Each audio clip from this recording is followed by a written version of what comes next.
Assalamualaikum warahmatullahi wabarakatuh. Perkenalkan, nama saya Amril Thaib, yaitu dari mata kuliah S1 Hukum Universitas Cybermu Muhammadiyah, Yogyakarta.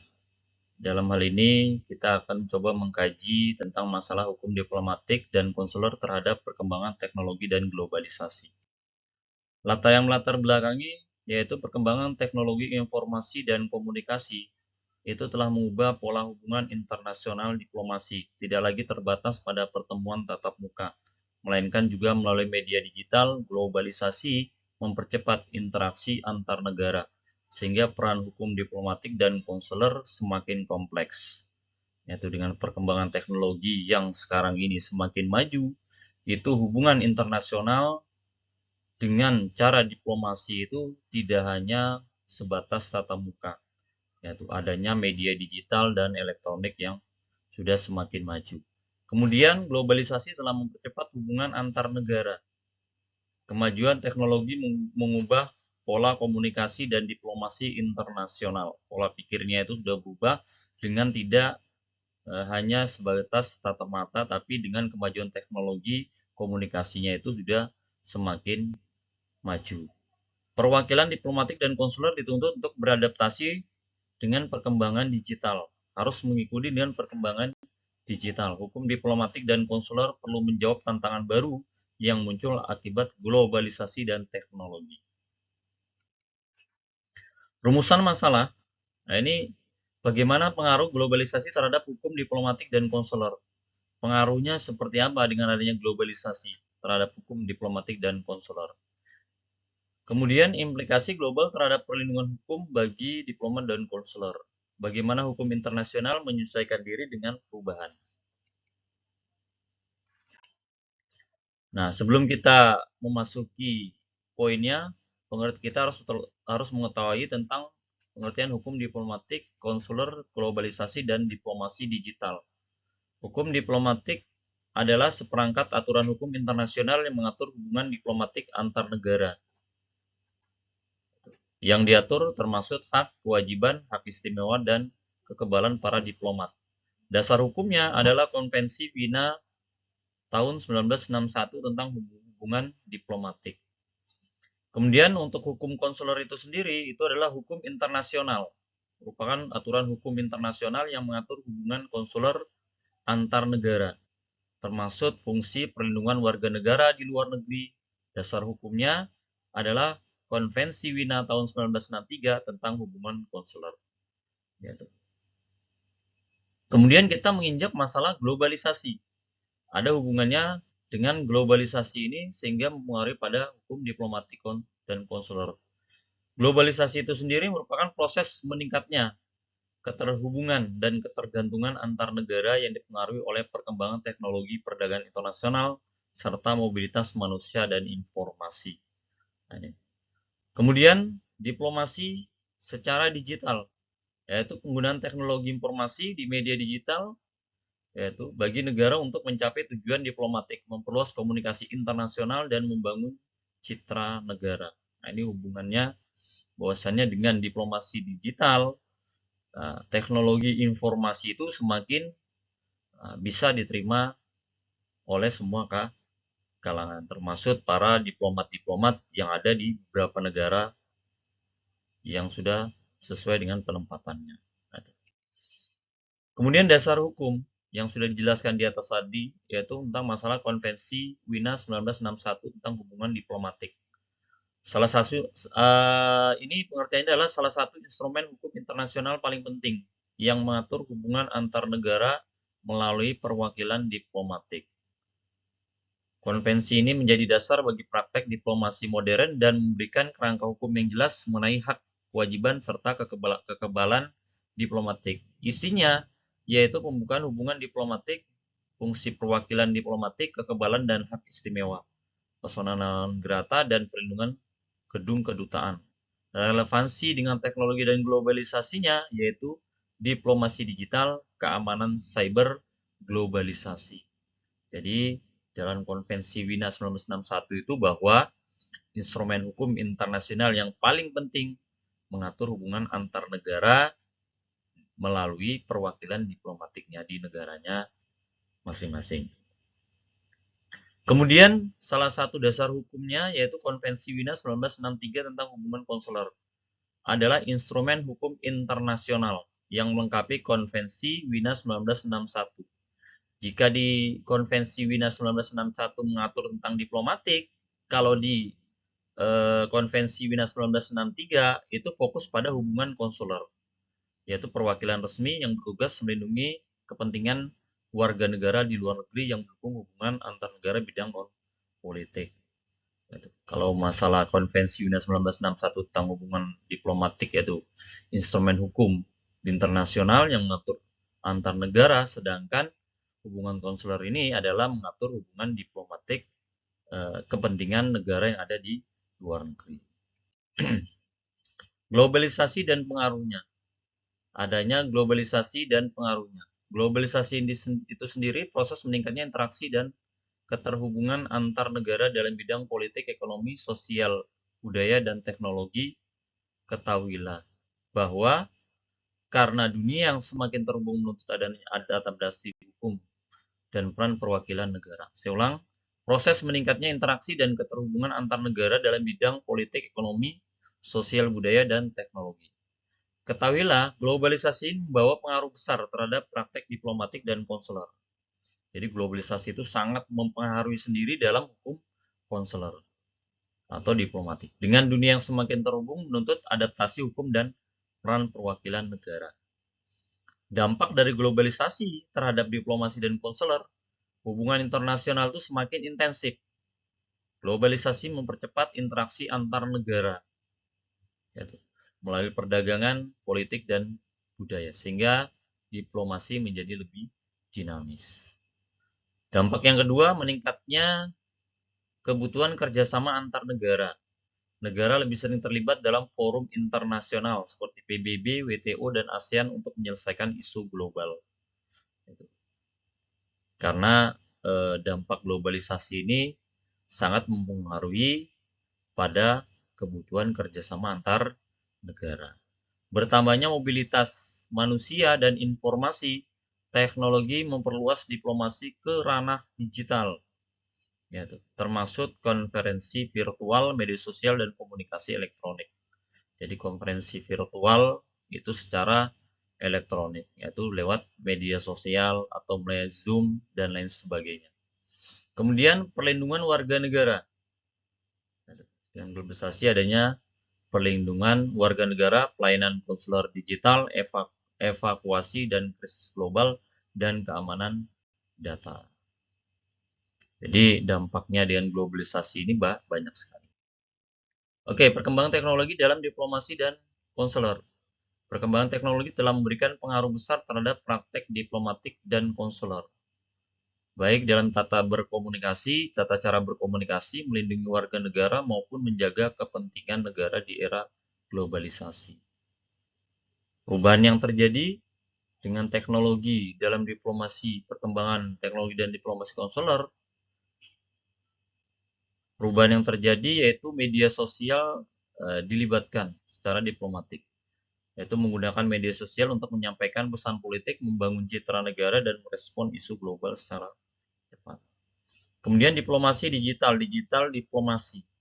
Ya, pertemuan antar negara ini tidak dilakukan lagi secara tatap muka, langsung hadir atau mendatangi undangan, tapi sudah bisa melalui konferensi video, email, transkripsi, dan platform daring, sehingga mempercepat proses negosiasi.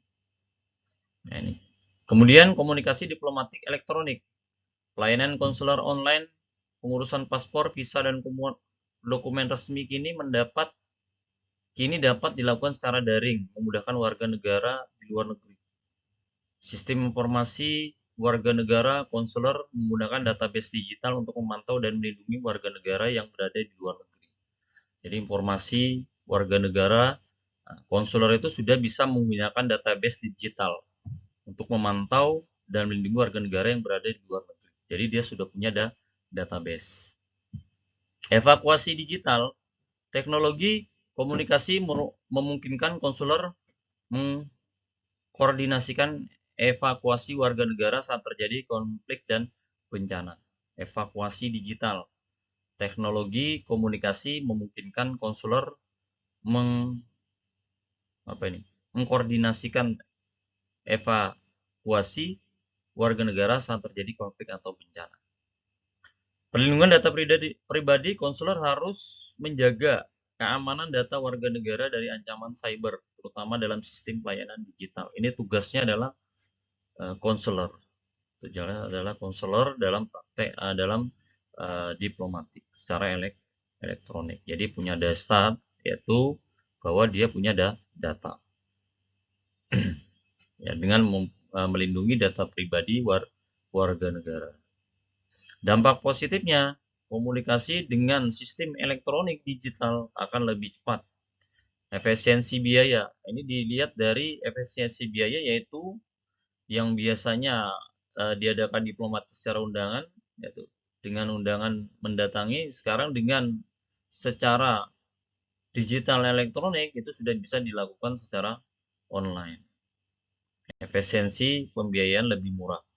Jangkauan informasi juga lebih luas. Tantangan hukum diplomatik di era digital. Tantangan utamanya adalah keamanan cyber. Nah, ini kalau sudah mendapatkan digital secara database yang dipunyai oleh konselor yang akan dilakukan untuk diplomatik, keamanan cyber security-nya harus ditingkatkan lagi. Kalau tidak, yang terjadi adalah kebocoran informasi di diplomatik. Nah, kemudian yaitu serangan terhadap sistem komunikasi negara. Ini salah satunya adalah kebocoran informasi. Kemudian penyebaran informasi palsu atau hoax. Ini yang sering terjadi bahwa informasi yang diberikan itu tidak sesuai dengan kenyataan yang ada. Kenyataan atau informasi yang sebenarnya. Sehingga terjadi berita-berita yang tidak sesuai atau informasi palsu. Dampaknya itu mengganggu hubungan diplomatik dan keamanan nasional. Ini salah satu tantangan hukum diplomatik di era digital yang sekarang ini. Yaitu sebagai salah satunya keamanan cyber security-nya bisa diganggu, kebocoran informasi diplomatik, serangan terhadap sistem komunikasi negara, itu pasti akan diserang. Kemudian adanya informasi palsu atau berita-berita hoax, yaitu yang menimbulkan hubungan diplomatik dan keamanan nasional itu bisa terganggu. Kemudian tantangan konselor di era globalisasi. Permasalahannya yaitu meningkatnya jumlah warga negara di luar negeri dengan banyaknya jumlah mobilitas manusia atau mobilitas warga negara yang ada di luar negeri. Jadi dari konselor di era digital ini ya semakin kompleks. Pengaturannya akan semakin sulit. Kasus pekerja migran yang tidak diketahui di dalam database. Kemudian perdagangan manusia yang terjadi yang tidak diketahui sistem secara ilegal. Sistemnya secara ilegal terjadi perdagangan manusia. Yang ini akan menjadikan salah satu akibatnya timbul kejahatan. Kemudian kejahatan lintas negara. Ini tantangan di era globalisasi yang tentang hukum konsuler di era globalisasi. Konsekuensinya yang diterima, perwakilan konsuler harus memberikan perlindungan yang lebih terhadap warga negara. Oke, selanjut peluang diplomatik digital dengan pemanfaatan teknologi informasi dalam kegiatan diplomatik. Peluang apa yang bisa didapat dari diplomasi digital?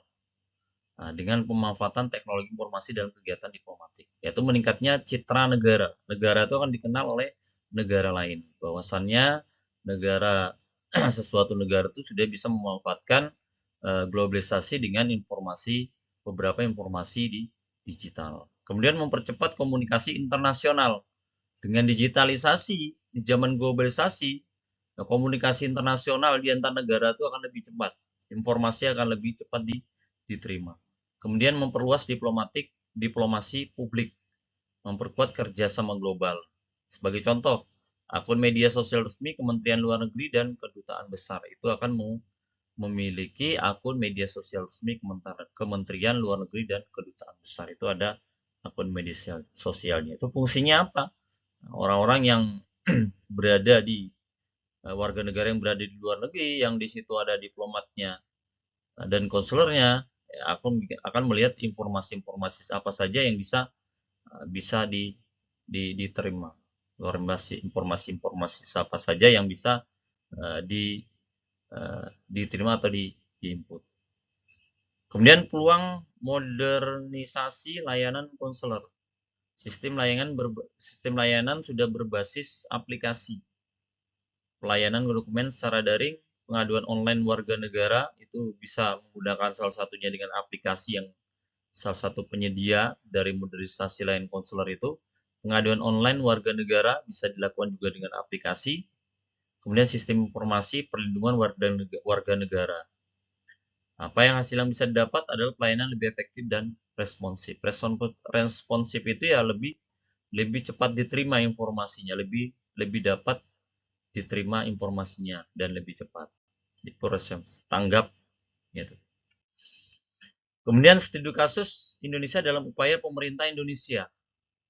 Nah, jadi studi kasus di Indonesia yang terjadi dalam upaya pemerintah Indonesia untuk menjalankan hukum masalah konselor diplomatik dan konselor di era globalisasi dengan digitalisasi, yaitu adanya portal peduli warga negara Indonesia, digitalisasi layanan paspor dan visa secara digital, tidak lagi secara manual, diplomasi digital melalui Kementerian Luar Negeri dengan digitalisasi diplomasinya, kemudian perlindungan warga negara Indonesia di luar negeri berbasis teknologi. Nah, tujuannya dan upayanya adalah dengan meningkatkan kualitas pelayanan diplomatik dan konsuler. Ini salah satu upaya yang dilakukan oleh pemerintah Indonesia. Analisis yang bisa dihasilkan, analisa yang bisa kita hasilkan dari dampak negatif dan dampak positif. Ada dampak positif dan dampak negatif. Dampak positifnya adalah efisiensi pelayanan. Dengan digitalisasi, pelayanan akan lebih efisien, lebih efektif. Kemudian akses informasi.